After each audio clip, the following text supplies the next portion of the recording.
সত্যি বলতে আমি বড্ড বেহায়া একজন মানুষ। যে মানুষগুলো আমার সাথে কথা না বলেও ভালো আছে, সে মানুষগুলোর সাথে আমি তাও যেচে কথা বলতে চাই।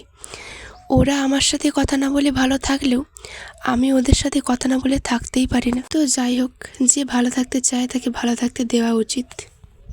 এখানে আমি রান্না বান্না করে নিচ্ছিলাম সকালবেলায় উঠেই, কারণ একটা বান্ধবীর বাড়ি যাব তার জন্য। তো এখানে আমাকে কেমন লাগছে কমেন্টে জানিও। প্রথমবার ওর বাড়ি যাচ্ছিলাম, তাই কিছু কুরকুরি আর চিপস নিয়েছিলাম ওর জন্য।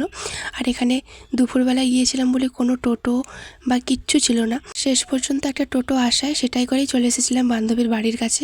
তো এখানে ওর একটা জায়গায় জেরক্স করছিল কিছু জিনিস, তারপর ওর বাড়িতে গেলাম। আর কাকিমা এখানে আমাদের জন্য মাংস রান্না করেছিল। প্রথমে শাক ভাজা দিয়ে একটু ভাত খেয়েছিলাম, আর সত্যি বলতে দারুণ টেস্টি হয়েছিল শাক ভাজাটা। আমার বান্ধবী তো খায়নি, তাই আমিই খেয়েছিলাম। তারপর এখানে মাংসের ঝোলটা মাখিয়ে খেয়েছিলাম, আর ঝোলটাও খুব টেস্টি হয়েছিল। দুপুরের খাওয়া দাওয়াটা আজকে ভালোই জমে গিয়েছিল কাকিমার হাতে রান্নার সাথে, সত্যিই দারুণ ছিল। তো এখানে আমার বান্ধবী সব জায়গাটা ঘুরে দেখাচ্ছিল ওদের বাড়ির। তো এখানে ওদের চানাচুর তৈরি হয়। তো এখানে একটা বড় উনুন আছে, ওর মধ্যে চানাচুর ভাজা হয়। আর এখানে এত রকমের চানাচুর আছে, দেখতেই পাচ্ছ। চানাচুর, ছোলা, ঝাল চানাচুর, মসুর চানাচুর, অনেক কিছু আছে।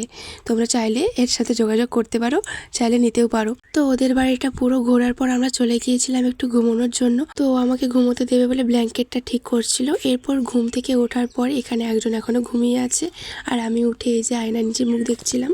এরপর তো বাড়ি যাওয়ার পালা, তাই রেডি হয়ে বেরিয়ে পড়েছিলাম বাড়ি যাওয়ার জন্য। রাস্তায় চলে এসেছিলাম, তখনও অবধি সন্ধে হয়নি। যাই হোক, তো এরপর টোটোয় উঠে বসে পড়েছিলাম।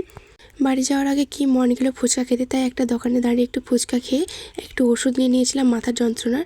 তো খুব মাথা যন্ত্রণা করছিল, তার জন্য ওষুধ নিয়ে চলে গেছিলাম বাড়িতে।